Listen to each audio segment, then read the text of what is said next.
Thank you for joining us. I am MIRYAMME OGUTU. Today, I'm joined by an exceptional woman. Having battled drug addiction for years, she was lucky to escape the jaws of addiction and today runs a rehabilitation and treatment center. And also, she's here to share with us her journey to recovery. Please help me welcome Judy Mwangi. Judy, welcome to the show.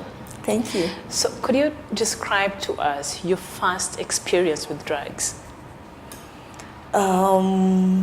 The first time I had my first puff, what happened? I met a Nigerian guy who was doing drugs, and in his house there was a lady who used to traffic the drugs for him.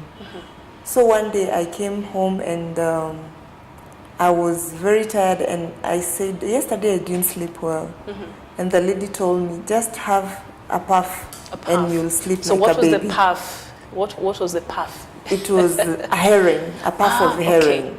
Okay. Yes. So do you smoke it? What do you do? We used to call it chasing the dragon. Okay. You use a foil. You take a foil, you put it on top of a foil, and then you burn it under, and then you make a pipe, something like a straw, and whereby then you use it to smoke. Not sniffing. You smoke now the smoke that is coming from the foil. Okay. Yeah. So that was the puff. Yes. Okay. So after you had that puff, what happened? So I felt something I had never felt before. So the following day I wanted to have the same feeling. Oh, you're like in a different world. Yes. So the following day I wanted to have the same feeling. So what happened? It was heroin. Heroin is a highly addictive drug. So that was your first experience with drugs. Yes. And you, unfortunately, it's one of the powerful drugs we have around. Yes. Wow. So I could not compare it with alcohol or anything else. Yeah. So I continued smoking. Within a very short time, I was already hooked. Wow. Yeah. So how old were you when that was happening? I was 24 years old. You're 24 years old? Yes. Wow. So after a while, so how long after that did you become an addict? I really can't tell, but I think within as I've told you, heroin is a highly addictive drug. Okay. So like immediately? You become addicted immediately. And how you know you're addicted, you start having withdrawals. You feel you cannot do without it. So because now it was just plenty in the house. It was plenty? Yes, in the house. So I just used to smoke and sleep, smoke and sleep. So your boyfriend at that time, was he also into drugs? Yes. Okay. And he was using. So this became a very fertile ground for drug addiction. Yes. So before you knew it, the both of you were addicted to drugs. He was already addicted. Okay. Yeah. Okay. And you did not have a problem with that when you were entering into that relationship? What happened? When I was growing up, I never felt loved. Oh, yeah. So for the first time in life, somebody loved you. Yes, I felt this guy loves me. For the first time in life, you felt needed. You felt important. Somebody calling me baby. Oh, sweetheart, I love you. When I was growing up, I never. You never experienced that. Yeah. Okay. So he showered me with a lot of money. So I felt that was it. So I did not care what he was doing. The repercussions. Yes. As long as the love was there. Yes. And he was doing whatever he could to show it, you're good. Yeah. Wow. So how long did you guys date and how far did you guys go? Is he still an addict or he also, he's reformed? Unfortunately, he died. Oh no. So what happened, after some time, he went to Mauritius and he was jailed for 2 years. Okay. So that is when now was it trafficking the drugs? Yes. Okay. So that is when now my life started going down because I didn't have any source of income and I needed to smoke. Oh. I finished everything he had left. Yeah. So I started selling my things. Okay. I started selling, I used to live in a 3-bedroomed house and I sold everything. It was kind of a barter trade where I used to get the stuff, I used to give that lady my things and get the drugs in return. So the guy died in Mauritius. No, he died here in Kenya. Oh, he came back after and then he was jail. jailed here and he died in jail. Oh, he was jailed here, not Yes. in Mauritius. No. He was jailed here. Yeah. He died in jail here. How was that for you at that time? Because it's somebody who you really loved. At that time, when he went away, it's kind of separated us. Yeah. So even when he came back, he came looking for me, but you were not feeling him yes, that much. Yeah. and now this time around, I was already hooked now. In drugs, so it really and didn't I was matter. already living a different life. Okay. Yeah. Okay. Wow. So is that the time that your life hit rock bottom, or when did you hit what rock happened? bottom? At first, when my parents realized I'm using drugs, I was taken to Madare Hospital. I stayed there for 15 days. And then I manipulated my mom. It was my mom who had taken me to Madare. She got me out of Madare. By manipulation, what happened? I told her if she leaves me there, I will commit suicide. Oh, okay. So with That's a threat. Yes. And I told her, if you get me out of here, I will give my life to Christ. She's a born-again Christian and she loves God. Yeah. So, and of course you acted changed. Yes. No, for 15 days, that was... Those were very few days to change. But you were acting as if you're really on the right track. Yes. Then and then also when I went to Madare, at that time they had not established the Madare rehab center. So yeah, it was kind of just a hospital. So they used to give me those drugs and I look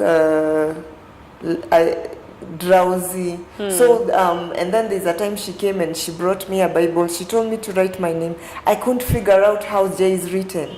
So I was asking her, Mom, J is written like this or like this. Wow. Then she was like, it's like she's getting worse. So with that, she managed to get me out of there. Okay. So after that, I told her I left my clothes in town. So we go together, I get my clothes and then we go back home. By the time we got to town, I ran away from her. Oh my God. So after, you ran away from her to where? Yes. So after some time, my sisters came looking for me because at least by that time they knew where to get me. Okay. So it's my dad who had sent them to come and get me. At least they'll take me to a rehab. So that is when I went back home and I was taken to the first treatment center. Okay. I went to the first treatment center. I stayed for 3 months. Normally, if you're a drug addict, you're supposed to stay at least for 6 months in a treatment center. So after 3 months, I also managed to manipulate them again. When I was growing up, I really didn't have a relationship with my parents. Okay. So they really didn't know me. Yeah, yeah. They just thought it's just that good girl they used to know. Yeah, but they really so didn't know you. So anything I said, they believed in it. Wow. Yeah. Okay. And then when you become an addict, you become so manipulative, and then you start. And then you lie a lot. Yeah, you start. You become a pathological liar. Nobody teaches you how to lie. Comes natural. Yes. Yeah. So after the second treatment center, I went back home. I stayed for 9 months, and then I came back to Nairobi. I was born in the village and went to school in the village. So I came to Nairobi when I was going to college. So I came back to Nairobi now again. Yeah. And I started using. Yeah. That is when now my parents, I messed all my relationships. Yeah. They couldn't take it anymore, especially my father. He said he has wasted a lot of money. Rehabs are quite expensive. He has wasted a lot of money and he doesn't want anything to do with me. Yeah. But mothers are usually different, because I know a person right now that is a parent, they are going through the same, but the husband has already given up on the child. And the mother now, because now she's being told, now that's a child. Yeah. You take care of it, that's your burden now. I'm done. Why is it that men give up very easily, especially on the father's side? Yes. And then the mothers, us women, because we have the womb. Yeah. That is why we feel our children. But for fathers, they give up so easily.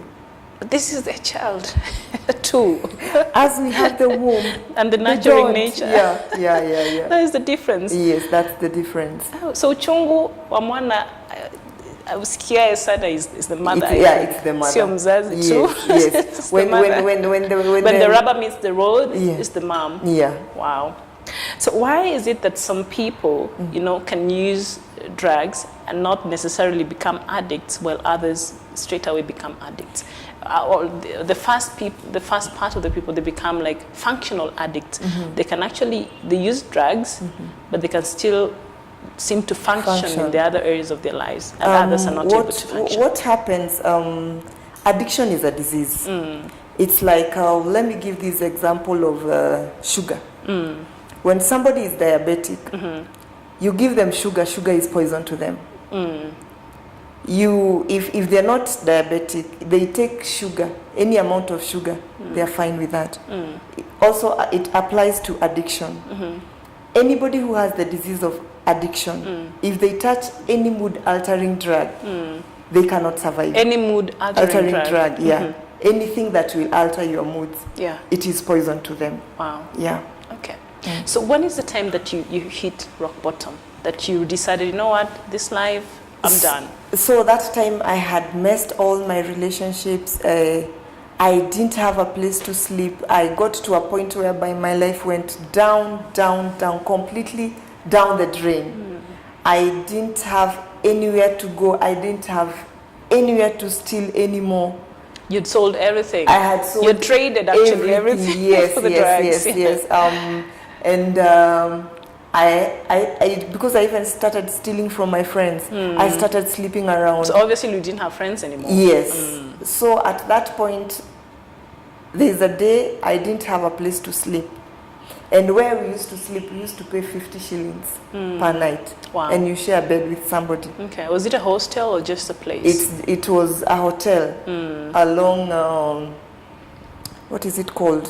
River Road. Yeah, River Road. It has to be. Yes. So the most unsafest place. Yes. Even for a woman to be. Yeah. So what happened that night? I didn't have a place to sleep. I spent the night outside. Because you didn't have the 50 with shillings a watchman. to pay. Yeah, yes. So I said, this is it. I cannot go on like this. It's either I kill myself or I look for help. Thank God you took the latter option. Yes. So how did you decide to look for help? So what happened, because of the life I was living, I was almost sure I'm HIV positive. So I said, I'll go do a HIV test. If I'm positive, I just go and kill myself. Wow. If I'm negative, I'll look for help. And that is what I did. I went to a clinic, I did a test. By the grace of God, it was negative. So somehow in your addiction, some parts of your brain was still functioning. Yeah, because I had even been to a think rehab. Of going. Yeah, yeah, okay. So I knew if I go to a rehab, I'll get help. Yeah. Okay. Wow. So now you went and you got tested and you're not HIV. Yes. So and the person who did the test, I told him why I was testing myself. I gave him a lot of stories, and he gave me 100 bob. Oh. So that is what I used to go to a rehab. I went to a rehab. I knew somebody who was running a rehab. I went there. I went outside the gate. I told them, we spoke on phone. I didn't even have a phone. We used the watchman's phone. Okay.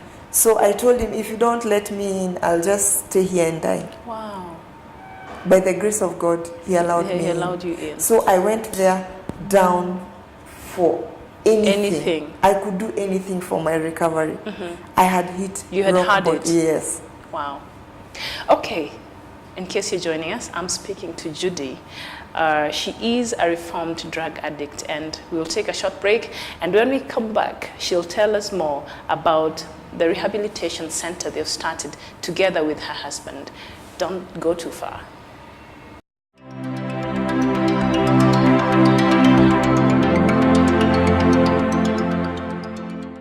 Welcome back. I'm speaking to Judy Mwangi, a former drug addict, but today she is reformed. And her, together with her husband, they started a rehabilitation center as well as a treatment center. It does both rehabilitation and treatment for drug addicts. So, Judy, just before we went for the break, you were telling us how you had hit rock bottom. And I know that your husband today was also a drug addict. Yeah. So how did you guys meet? Just shortly before we get into recovery options. Okay, what happened, the first time he saw me, at that point I didn't see him, but he tells me he saw me. So you didn't see him because you were still on drugs? Yes, I was still high. He was reaching out to me. Of course he saw you. I had beaten up. But he saw the diamond in the rough. Yeah, I can say that. Yeah. So I was in addiction, and then they were reaching out to me with a group of friends. He used to work in an organization whereby they were... So at that time he was already reformed? Yes, he was already clean. So the second time we met, I was clean. Ah, okay. And the second time was after how long after you first That meeting? was after 2 years. After 2 years? Yes. Man, God ordered his steps. Yes. Can I say that? Yes. Okay. we met, I had gone for a NA meeting. NA meeting is whereby people who are recovering meet.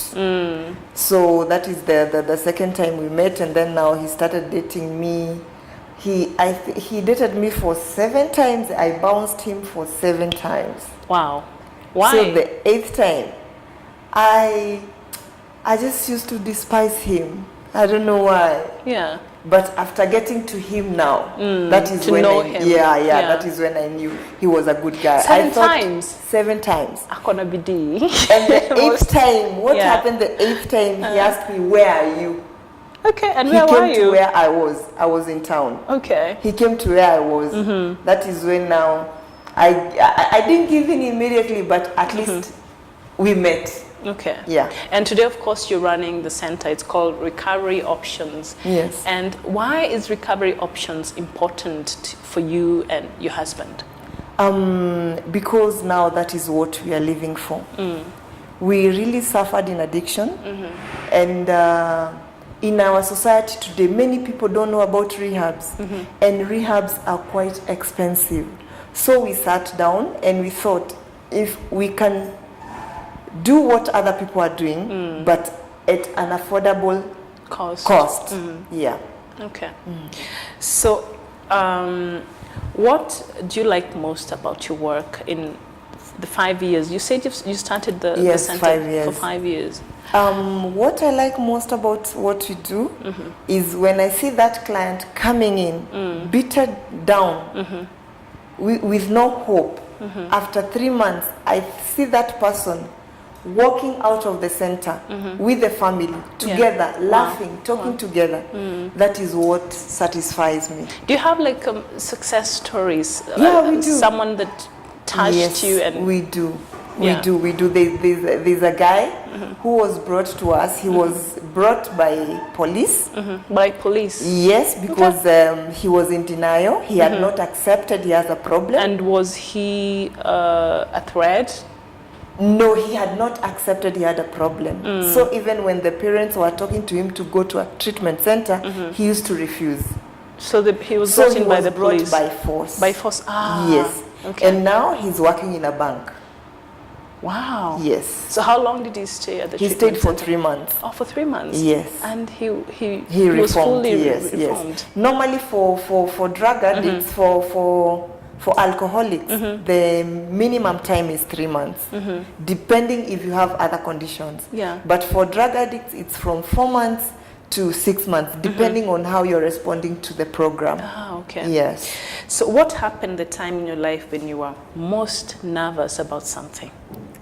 What happened? The time in your life. Is there a time in your life where you were most nervous about something, and what was that thing that made you most nervous? When I was in addiction or now? Any time in your life. Any time. Yeah. When I was in addiction, it was different thing, because when I'm nervous, I just go and smoke. Ah, okay. But now, if I'm nervous, I think I pray.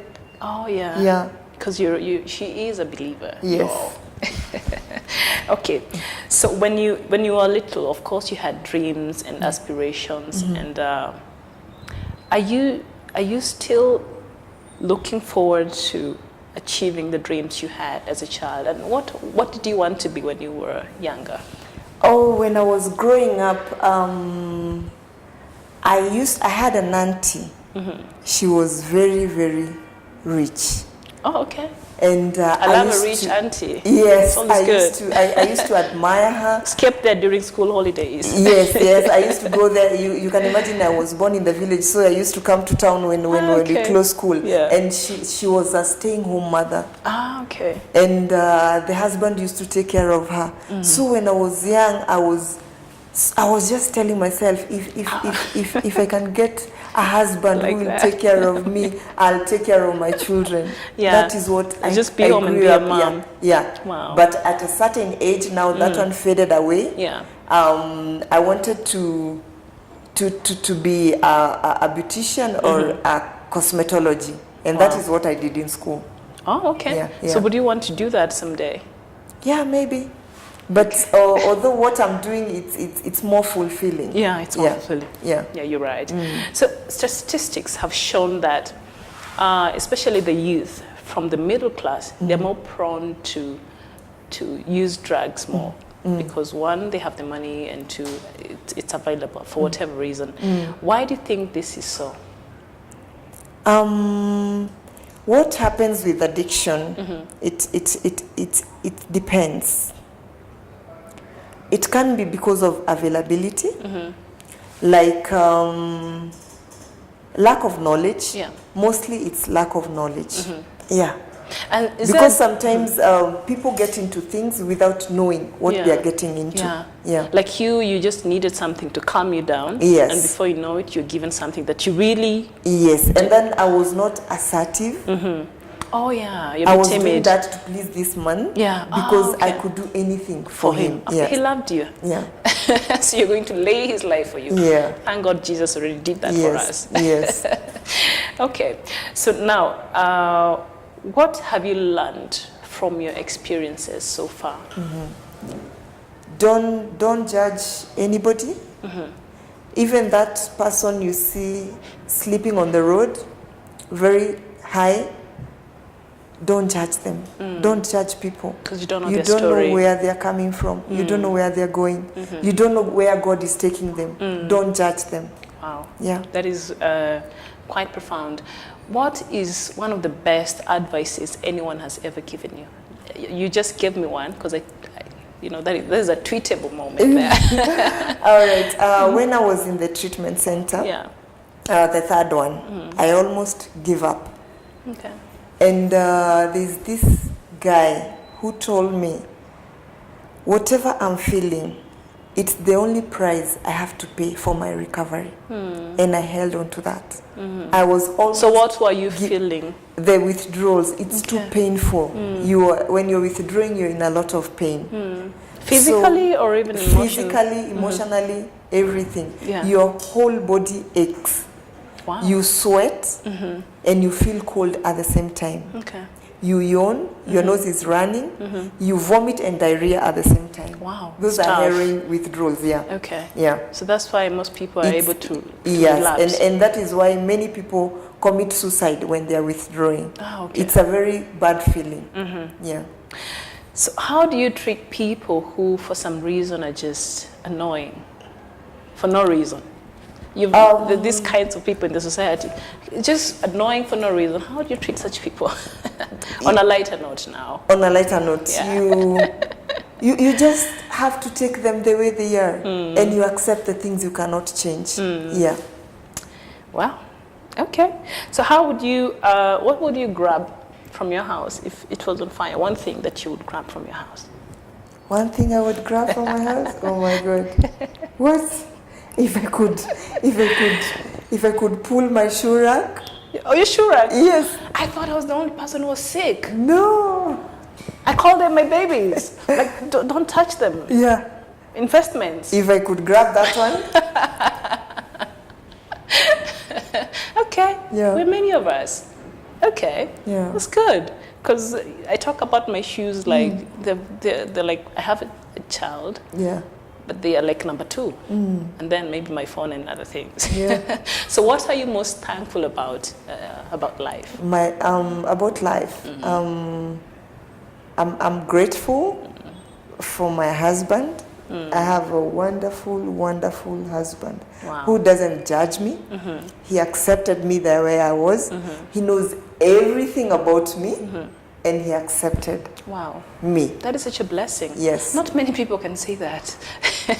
Yeah. You know, about their spouses. And Yeah. how long have you guys been married now? 8 years. Oh, 8 years. Yes. Nice. And you can still say that? Yes. Wow, that is such a blessing. So do you think you'll still be alive today if you were still doing drugs? No. Why? Everybody I used to smoke with, they are all dead. It is by the grace of God. Heroin is called usinionje. Even like we were told, uko kwa street, the moment you taste this thing, you'll just die smoking. Yeah. Yeah. What are some of the signs families should look out for? Because you're saying your parents didn't really know you because you didn't have that strong relationship growing up. So by the time they realized you were in drugs, you're already far gone, you're into it. So what are some of the signs families or loved ones should be looking out for when they see maybe a personality disorder, something they should look for to know that maybe someone is addicted? Okay, when they start withdrawing, maybe you used to eat dinner together as a family, and then they start separating themselves from the family. If somebody is in school, if their grades starts dropping, if they stop taking responsibility, if it is somebody who is in school, they are not responsible anymore with the homework, even the way they dress, even like where they stay in the room, if they were so clean, if they start looking untidy, it is also a sign. Okay. And mostly for those people, if they start asking for money And all they the can't time, account yes, for that and they money. can't account for the money. If they start hiding their friends, they don't want you to meet their friends. If you ask them, where are you going? I'm going to so and so place. Yeah. Yeah. And they're not very specific. Yes. So what would you tell other people out there, other families, friends who have loved ones who are hooked into drugs and they don't know what to do? You said you went to several rehabilitation centers. Yes. And maybe they've tried, or maybe they're thinking to take them to for treatment. What would you tell them? I normally say this: addiction is a disease, like any other disease. When I break my hand, I will not try to fix it. No. I'll go to the hospital straight away. So if somebody is addicted, take them to a treatment center. Seek for professional help. If somebody is addicted, take them to a rehab. Don't try to fix it. You're not a professional. Yeah. And by fixing it, what are some of the things that we try to do? Because sometimes addiction is considered shameful, so people are not able to come out and talk about it openly. They try to maybe pray for them. I'm not saying prayers are bad. They are good, and that is why I'm alive here today. But as much as we are praying, it's like when somebody is sick, you pray for them and you take them to the hospital. Exactly. So it's the same thing. You pray for them and you take them to a treatment center. Yeah. Some people, they even take their loved ones to a ganga looking for solutions. Amerogwa. Yes. They try to talk to them. They try to, they even try to take their children abroad, but it doesn't work. They try to even start businesses for them, but it doesn't work. If somebody is addicted, take them to a rehabilitation center. Treatment. Yes. Okay. Yeah. I couldn't summon it better. Addiction is an illness, and if you give it the attention that it really requires and the weight, that it really requires when it comes to treatment, it is possible. You can look at Judy today. She is a testament that really anything is possible. 5 years of drug addiction, and today there's not even a sign. You cannot even tell. It is because by the grace of God. And also she was able to seek for treatment. So if you know somebody who is an addict, or a family that is struggling, the loved one is addicted to drugs, you can always encourage them to go seek the treatment, because it's possible to turn their life around. And of course, if you're a faith person, that also helps, goes a long way. And I'm glad, Judy, you came here today. I'm sure someone out there has been encouraged, has been they know now that they can actually seek for help, and it is possible to actually change. And until next time, I am MIRYAMME OGUTU. It's bye-bye from me.